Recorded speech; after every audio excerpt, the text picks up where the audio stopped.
আল্লাহর নবী আমার, দিনের নবী আমার, বিশ্ব নবী আমার দুনিয়া থেকে বিদায় নিলেন। আমার নবীর আহারে কবরের উপরে এমন করে মাটিগুলো দেওয়ার পরে হযরত বেলাল আর দেরি করলেন না, নিজেকে সামলে নিয়ে এক মশক পানি এনে আমার নবীর কবরের উপরে শুকনো মাটির উপরে এমন করে পানি ছিটি দিলেন। হযরত বেলাল পানি ছিটায় আর চোখ দিয়ে পানি ঝরঝর করে পড়ে। হযরত বেলাল কেঁদে কেঁদে জারাজার হয়ে যায়, এত কাঁদে আর নবীকে পাবো না।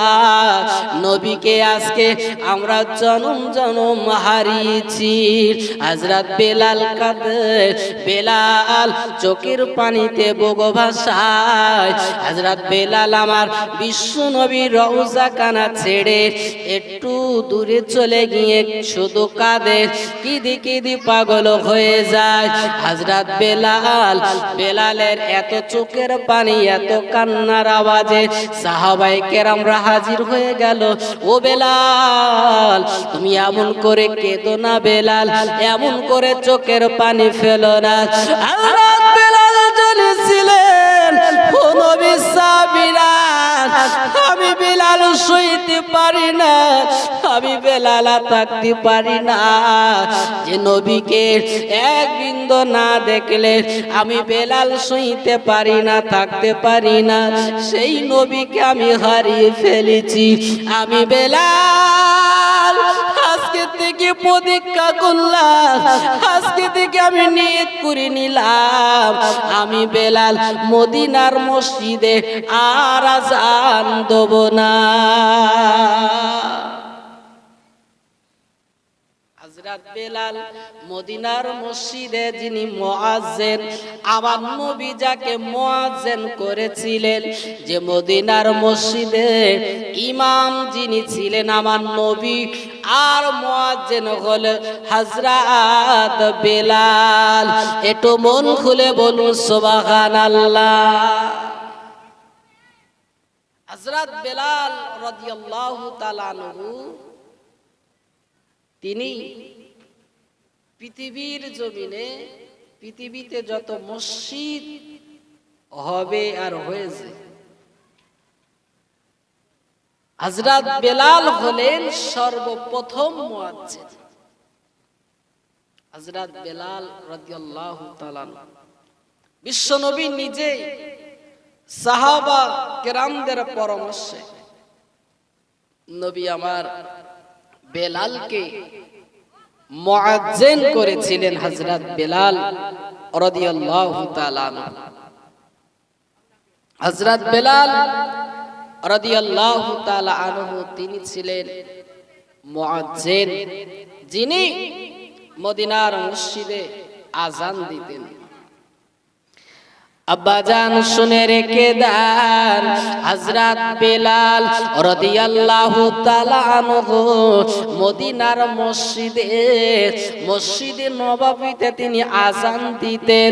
আমার বিশ্ব নবী যাকে মুয়াজ্জিন করেছিলেন, বেলালের কণ্ঠস্বর, বেলালের এলাকার এত সুন্দর ছিল। হযরত বেলাল রাদিয়াল্লাহু তাআলা আনহু যখন মদিনার মসজিদে তিনি আযান দিতেন, বেলালের আযান আহারে ভেসে ভেসে মদিনার গলিতে গলিতে, বাড়িতে বাড়িতে বেলালের আযান পৌঁছে যেত।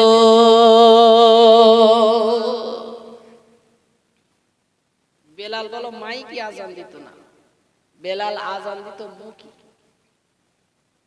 মুখে আযান দিত। সেই আযান চলে যেত কোথায়? সব মুসল্লিদের বাড়িতে বাড়িতে পৌঁছে যেত। আর আমাদের মুয়াজ্জিন আযান দেবে, মুয়াজ্জিনের আযান এমন আকর্ষণ হবে যে নামাজ পড়ার জন্য সব ধাবিত হবে। কোন দিকে? মসজিদের দিকে। ভাইরা আমার, মুয়াজ্জিনদের আল্লাহ পাক রব্বুল আলামিন কি সম্মানিত করবেন জানেন?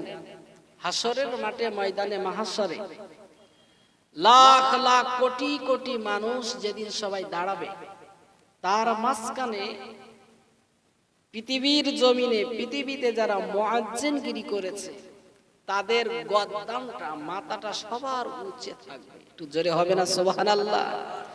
পাড়ার মানুষেরা সবাই দেখতে পাবে, সবাই জানতে পারবে আমার কাছে মসজিদের মুয়াজ্জিন দেখো মাথাটা উঁচু।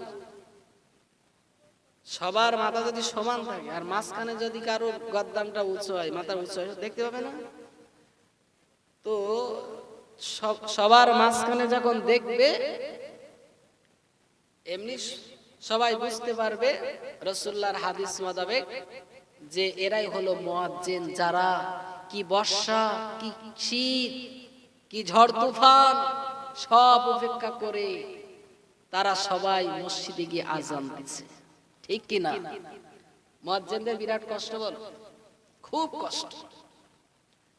মুয়াজ্জিন হওয়া খুব কষ্ট আছে। তাহলে আল্লাহ পাক এদের এত সম্মান দিয়েছে। কিন্তু দেখা যাবে আবার যখন পুলসিরাত পার হবে, জান্নাতীরা, আল্লাহ পাকের বান্দা বান্দীরা যখন পুলসিরাত পার হবে, যার যতটা গুনাহ আছে বা যার যতটা নেকি আছে সেই পর্যন্ত পুলসিরাতে গিয়ে আটকে যাবে। কেউ 4 পা হাঁটতে না হাঁটতেই মুখ ছুঁড়ে পড়বে, কেউ 10 হাত, কেউ 20 হাত, কেউ অনেকটা দূরে যাবে, কেউ মাঝখানে যাবে। এই করতে করতে দেখা যাবে ওই পুলসিরাতে সব পড়ে যাবে। আর পুলসিরাতের নিচেই জাহান্নাম গুলো, 7টা জাহান্নাম সারিবদ্ধভাবে দেওয়া আছে। এখন যার যা গুনাহ আছে সেই মোতাবেক সেই জাহান্নামে পড়বে, সব নিচে। কোথায়? পুলসিরাতের নিচে।